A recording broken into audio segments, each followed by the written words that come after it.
Hey Semagon, seperti biasa bagaimana kabar kalian di minggu ini? Selamat tahun baru 2023 ya. Semoga di tahun baru ini kita punya semangat baru, tujuan baru serta hal-hal positif selalu menyertai kita. One Piece chapter 1071 begitu banyak menghadirkan kejutan diikuti dengan berbagai misteri yang masih menjadi tanda tanya besar tentang apa yang sebenarnya terjadi. Kita pun tentunya dari pembaca ingin mengetahui apa maksud dari Eiichiro Oda dengan hal ini. Seperti halnya Kuma pada chapter kemarin, akhirnya kita mengetahui tujuannya, yakni meluncur ke Mariojoa. Begitu juga dengan adanya seseorang misterius yang ditelepon oleh Vegapunk mengenai sekutu mereka yang masih tertinggal di Egghead. Siapa sebenarnya orang ini dan mengapa dia dikatakan bisa untuk membereskan si P-Zero di Egghead? Jadi beberapa hal inilah yang Tamagon ingin sampaikan dan sedikit Tamagon jelaskan sesuai dengan apa yang menjadi pendapat pribadi dari Tamagon. Ingat ya, ini masih belum resmi dan merupakan hanya spekulasi liar yang merujuk pada fakta-fakta yang ada pada manganya. Namun tentunya sebelum kita masuk ke dalam pembahasannya, jangan lupa subscribe, like, dan komen untuk bentuk support kalian atas channel ini ke depannya. Jika sudah, terima kasih banyak dan bersiaplah nakama. Tarik jangkar dan mari kita berlayar.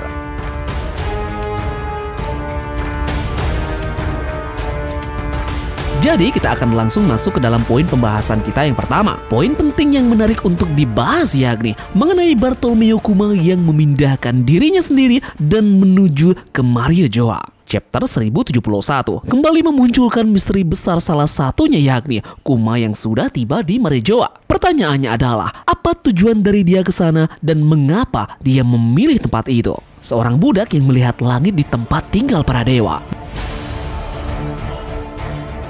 Bagaimana jika tubuh dari Kuma ini masih diprogram untuk melakukan wasiat terakhir yang dia miliki, yang memaksanya untuk bertindak seperti ini dan bahkan dalam kondisinya saat ini? Pemrograman ini mungkin memang dikerjakan langsung oleh Dr. Vegapunk sendiri, namun dengan instruksi langsung yang diperintahkan oleh Kuma itu sendiri. Kuma ingin melakukan sesuatu hal yang menurut dia perlu untuk dilakukan dan tugas terakhirnya menjadi tentara pasukan revolusi. Tujuan awal dia masuk ke dalam tubuh dari pemerintahan dunia, khususnya menjadi salah satu dari para Shichibukai, yakni memang untuk memata-matai organisasi ini. Segala hal yang dia tahu tentang organisasi ini menjadi lebih gampang karena dia menjadi salah satu dari anjing pemerintah. Informasi-informasi inilah yang dia seringkali terus berikan kepada tentara revolusioner, baik itu hal yang sangat rahasia sekalipun. Dengan berjalannya waktu, Kuma sendiri akhirnya mengetahui bagaimana ada sesuatu yang menarik perhatiannya saat dia berada di sana dan masuk di tubuh pemerintahan dunia. Salah satu hal yang unik tersebut yakni dia akhirnya mengetahui salah satu rahasia besar milik pemerintahan dunia. Itu adalah harta karun Mariojoa yang dia dapatkan informasinya. Harta karun tersebut berupa topi raksasa yang berada di suatu ruangan yang sangat-sangat dirahasiakan oleh pemerintahan dunia. Dengan tahunya dia mengenai informasi yang sangat rahasia ini pun dia putuskan untuk menjadi misi terakhir yang akan dia lakukan untuk bisa sedikit tidaknya membantu tentara revolusioner dalam hal nanti untuk melakukan kudeta terhadap pemerintahan dunia. Harta karun Mariojoa akan menjadi target utama dalam misi terakhir yang akan dilakukan oleh Bartolomeo Kuma untuk dunia ini. Dia menginstruksikan Dr. Vegapunk untuk membuat tubuhnya ini diprogram dan menyelesaikan misi yang berbahaya ini. Dia menginginkan harta karun nasional tersebut dan berupaya untuk memindahkan benda tersebut menuju ke markas revolusioner.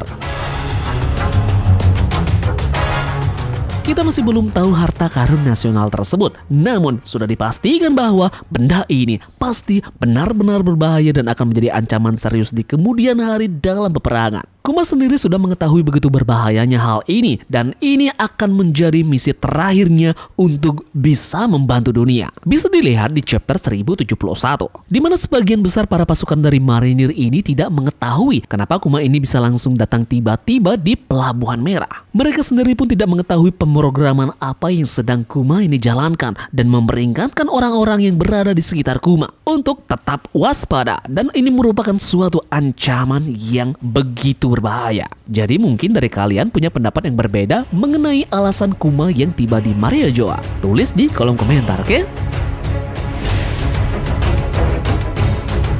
Dalam chapter ini juga kita melihat penampilan yang kedua kalinya dari salah satu anggota SWORD, yakni Wakil Laksamana Doll. Sepertinya dia di sini cukup akan diberikan porsi lumayan banyak dari Eiichiro Oda ya di dalam Pulau Egghead ini. Dia mungkin akan punya peran yang sama seperti kasus yang dimiliki oleh Smoker dan juga Tashigi dalam Punk Hazard. Kita akan lebih fokus dengan karakter Doll ini dibanding dengan para anggota Sword yang lainnya. Mengenai penampilan yang kedua kalinya dari wakil Laksamana Doll, Tamagon jadi memikirkan sesuatu yang unik. Apakah kekuatan yang dimiliki oleh sang wakil Laksamana yang satu ini? Jadi kali ini disclaimer dulu ya, ini merupakan teori liar berdasarkan apa yang menjadi pemikiran di Tamagon. Untuk kekuatan dari wakil Laksamana Doll sendiri, hal ini terfikirkan mulai dari penampilan yang dia miliki. Dia memiliki penampilan dengan aksesoris kalung yang berisi seperti duri yang runcing. Tema yang Oda Sensei berikan untuk wakil Laksamana Doll ini mungkin salah satunya sepertinya berbau dengan tema gotik atau seperti bau-bau tentang yang namanya supranatural maupun kematian. Bagi yang belum tahu, aksesoris yang dipakai wakil Laksamana Doll ini bernama Doll Spike Collar. Ini adalah kalung runcing seperti yang kita lihat di leher dari Doll. Aksesoris ini mungkin akan terkait sepertinya dengan anjing, karena yang kita tahu semua kebanyakan dari anjing menggunakan sebuah kalung yang diikatkan di leher mereka. Di Jepang sendiri, nama dari wakil Laksamana Doll sepertinya berkaitan dengan Dog Breed Doll. Dengan melihat berbagai macam foreshadow yang sudah Tamagon jelaskan tadi, bisakah kita mengaitkan karakter Doll ini akan punya kemampuan buah iblis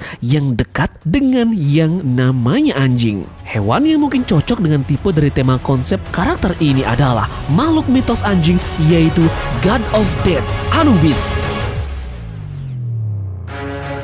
Anubis adalah kepercayaan Mesir kuno dianggap sebagai dewa kematian dengan wujud kepala jekal dan badan manusia. Anubis sendiri adalah nama Mesir untuk dewa berkepala jekal yang berhubungan dengan mumi dan juga kehidupan setelah kematian pada mitologi Mesir. Sudah sekian banyak kita melihat kemampuan buah mitos yang dimiliki oleh beberapa bajak laut. Kenapa tidak dengan makhluk mitos sejenis yang juga dimiliki oleh salah satu anggota dari Angkatan Laut? Dan yang sangat cocok untuk memiliki hal ini memang karakter wakil Laksamana, yaitu Doll. Dilihat juga dari tulis kanji dari nama Doll ini sendiri, sangat mirip seperti penggambaran dari tulisan kanji milik anjing hutan albinus. Nah, apakah prediksi ini benar atau tidak? Kita akan cari tahu jawabannya nanti di chapter yang akan datang. Oke? Masih banyak sekali yang ingin Tamagon jelaskan di chapter 1071 ini yang berisi banyak sekali misteri. Nah, untuk mempersingkat videonya, dalam video selanjutnya kita juga akan membahas mengenai salah satu hal yang cukup menarik di chapter terbaru. Ini mengenai keberadaan dari Monkey D. Garp yang punya upaya untuk segera menyelamatkan Koby dari tangan Yonko Kurohige.